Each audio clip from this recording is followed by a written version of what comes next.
tayo ngayon sa St. Jude, Sariaya, Quezon. So ipapakita ko sa inyo ang isa sa mga model unit dito. At ito po yung ating Claire unit.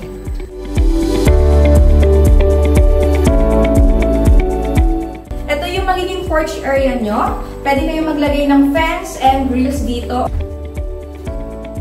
And malapit din yung magiging dining area nyo. So meron dito 2 bedrooms. Tara sa first bedroom.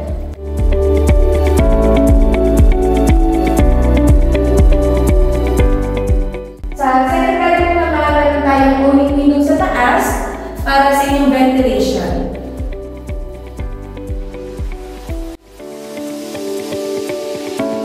Yung ating kitchen sa Claire unit, meron siyang U-type na countertop. Ayan. And ito yung ating skylight para sa source ng natural light. Makakatipid kayo sa kuryente every morning. So dito, pwede ka maglagay ng washing machine. Dito, mga ating toilet and bath.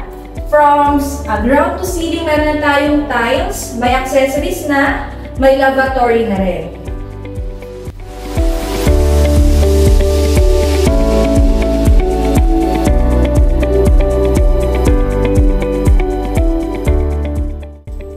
Sa ating mga interested clients na gustong mag-inquire regarding sa ating Claire unit, pwede kayong mag-message sa akin dito. Kung gusto niyo po ng mas malaking pang house and lot, meron tayong Lucia, Amelia for bungalow unit, and meron din tayong 2-story house na Catherine and Bernice. This is Camila, your Sunshine Real Estate salesperson. Thank you, Sunshine, and see you sa ating retreat.